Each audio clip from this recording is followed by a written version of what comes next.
নমস্কার বন্ধুরা, Bengali recipe with প্রতিমা চ্যানেলে সবাইকে স্বাগত জানিয়ে শুরু করছি আজকের রেসিপি। আজকে আমি পাকা আম দিয়ে দুর্দান্ত স্বাদের একটা রেসিপি শেয়ার করব। রেসিপিটা বানানো যেমন সহজ, খেতে কিন্তু ভীষণ মজা হয়। দেখো, সেই রেসিপিটা বানানোর জন্যে আমি এখানে 4 পিস আম্রপালি আম নিচ্ছি। এই আমগুলো আমাদের বাড়ির গাছের আম, আর এই আমগুলো ভীষণই মিষ্টি। আমি এখানে 4 পিস আম নিচ্ছি, যেহেতু আমগুলো ছোট। তবে তোমরা তোমাদের যতটা প্রয়োজন ততটা আম নিও। সবার প্রথম আমগুলোকে গোটা অবস্থায় ধুয়ে এখন আমের খোসাটা ছাড়িয়ে নিলাম। এবার আমি একটা ছুরির সাহায্যে আম থেকে আঁটিটাকে আলাদা করে নেব আর শাঁস অংশটাকে আলাদা করে নেব। বন্ধুরা, কেউ স্কিপ করে রেসিপিটা দেখো না, তাহলে বুঝতে পারবে না যে আমি রেসিপিটা এত সুন্দর কিভাবে বানালাম। একদিন এই রেসিপিটা দেখে নিলে যেন মনে হবে প্রতিদিন বানিয়ে খাই। সত্যিই বলছি, ভীষণ মজার হয় এই রেসিপিটা। এটাকে পিঠেও বলতে পারো, কিংবা যে কোনো টেস্টি রেসিপিও বলতে পারো। এটা ব্রেকফাস্টেও বানিয়ে নিতে পারো, ডিনারেও বানাতে পারো, কিংবা বিকেলের টিফিনেও এটা বানাতে পারো। ভীষণই মজার হয় খেতে। দেখো, সব আমগুলো আমি আঁটিটা আলাদা করে নিয়েছি। ভীষণই মিষ্টি আম। আর এই আমের সাথে দেব আর একটা জিনিস। আমি আজকে আম আর চিড়ে দিয়ে বানাবো এই রেসিপিটা। কোনো আটা, কোনো ময়দা বা চালের গুঁড়ো কিছুই নেব না। শুধু এই চিড়েটাকে আমি শুকনো অবস্থায় ভালো করে আগে বেছে নিয়েছি। এখন মিক্সার জারের মধ্যে নিয়ে নিলাম। এরপর এটাকে খুব সুন্দরভাবে গুঁড়ো করে নেব। দেখো কতটা সুন্দরভাবে গুঁড়ো করে নিয়েছি। একেবারে মিহি হয়ে গুঁড়ো হয়ে গেছে। একটা বাটির মধ্যে ঢেলে নিলাম। বাটিটা বেশ বড় সাইজের নিয়েছি। এবারে এই আমের শাঁসগুলো মিক্সার জারের মধ্যে নিয়ে নিচ্ছি। সব শাঁস অংশ একেবারেই দিলাম। এবারে এর ঢাকনাটা বন্ধ করে একটা সুন্দর পেস্ট তৈরি করে নেব। দেখো, সুন্দরভাবে আমের পেস্ট তৈরি হয়ে গেছে। এবার পুরো আমের পেস্টটা পরিষ্কার করে এই চিড়ে গুঁড়োর সাথে বের করে নিলাম। এবার এটা মেশাবো আগে।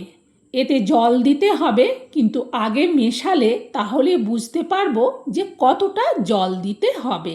সেই অনুপাতে জল দেব। এটা বেশ শক্ত মনে হচ্ছে। এইভাবে ভালো করে মিশিয়ে নিলে তাহলে জলের পরিমাণটা খুব সহজেই বোঝা যায়। এখন এতে জল দিয়ে দেবো, খুব বেশি না, 4 চামচের মাপে 4 চামচের মতো। অল্প জল দিয়ে মিক্সার জারটা ধুয়ে পুরো জলটা দিয়ে দিলাম। এটাকে আবারও মেশাতে থাকবো। আবারও মেশালে বুঝতে পারবো যে এতে আর জল দিতে হবে কি না। তাই একেবারেই জলটা কিন্তু দেওয়া যাবে না। আর যেহেতু আম্রপালি আমের কালারটা ভীষণ সুন্দর হয়, তাই এতে কিন্তু আর এক্সট্রা কোনো কালার মেশাতে হবে না। শুধু ভালো করে আমের এটা মিশিয়ে নিলেই হবে। আর আম খুব মিষ্টি, সেই জন্যে আমি কিন্তু এতে চিনি দিলাম না।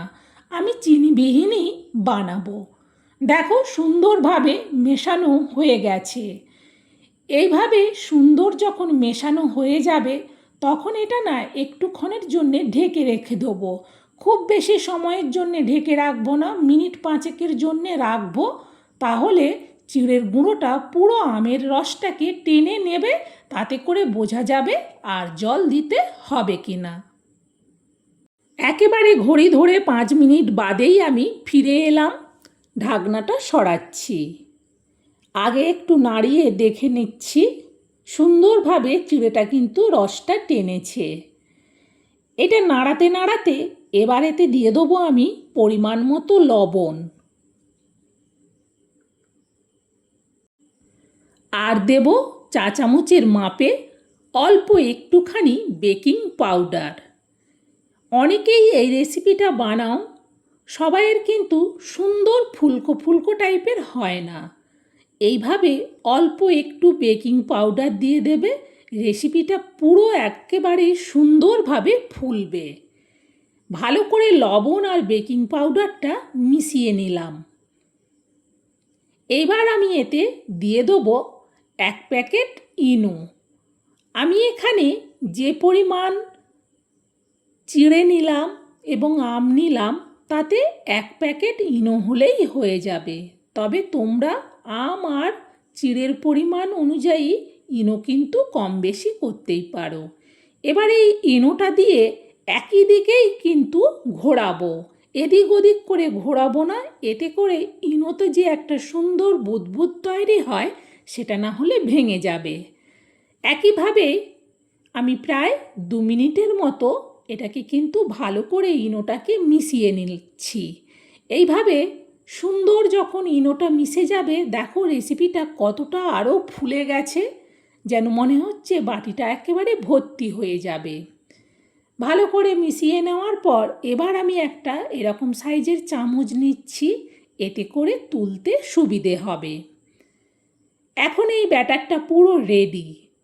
আমি এখানে একটা ননস্টিকের কড়া বসিয়েছি, কড়াতে জাস্ট একটু তেল ব্রাশ করে দিচ্ছি খুন্তি দিয়ে। এই রেসিপিটাতে কিন্তু একেবারেই তেল লাগে না। ভালো করে গরম হয়ে যাওয়ার পর এবার চামচে করে দিয়ে দেবো পরিমাণ মতো, যেমন সাইজের করতে চাইবে সেই মতো দেবে। একটু ভালো করে চামচ দিয়ে চাড়িয়ে নিচ্ছি। আর ব্যাটারটা কিন্তু এইভাবে ঘন রাখলে কিন্তু খুব সুন্দরভাবেই হয়। এখন আমি এটা উপর থেকে ঢেকে দেবো। বেশিক্ষণের জন্যে না, 1 মিনিটের মতো রাখলেই কিন্তু হয়ে যায়। ঠিক 1 মিনিটের মতো বাদে আমি এর ঢাকনাটা সরাচ্ছি।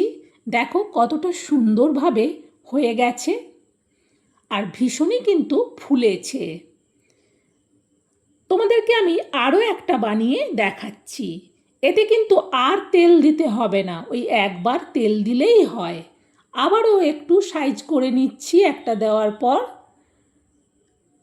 এবার এটা আবারও ঢেকে দেবো, আন্দাজে 1 মিনিটের মতোই রাখবো। 1 মিনিটের মতো বাদে আবারও ঢাকনাটা খুলছি। দেখো এটাও কতটা ফুলেছে, সুন্দরভাবে হয়ে গেছে। এটাও তুলে নিচ্ছি আর বাকিগুলো একই রকমভাবেই কিন্তু ভেজে নেব। সত্যি বলছি বন্ধুরা, এইভাবে পাকা আম দিয়ে রেসিপিটা বানিয়ে দেখো। তবে এটা অনেকে পিঠেও বলে, আবার অনেকে আমের ব্রেকফাস্টও বলে। যাই হোক না কেন, খেতে কিন্তু ভীষণই টেস্টি হয়। আর এটা এতটাই ভালো লাগে যে একটা দুটো নয়, অনেকগুলোই খেয়ে ফেলবে। আর ভীষণ নরম হয়, আর এটা খেতে কিন্তু অন্য কিচ্ছু লাগবে না।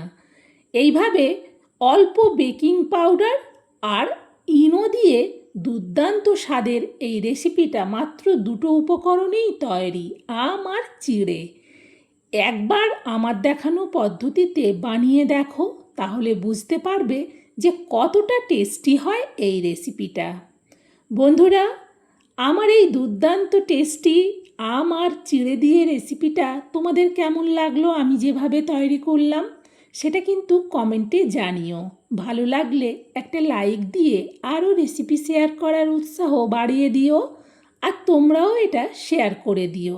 আর আমি এখানে একেবারেই নতুন, তাই তোমরা আমাকে একটু তোমাদের সাপোর্ট আর ভালোবাসা দিও। আমি আমার জানা রেসিপিগুলো নিয়ে আবারও তোমাদের কাছে চলে আসব। আমার রেসিপিগুলো দেখে তোমরা খুব সহজেই কিন্তু বাড়িতে বানিয়ে নিতে পারবে দুর্দান্ত সব রেসিপি। বন্ধুরা, আজকের মতো রেসিপি শেষ, আবার পরের রেসিপিতে দেখা হবে। সবাই ভালো থেকো, সুস্থ থেকো।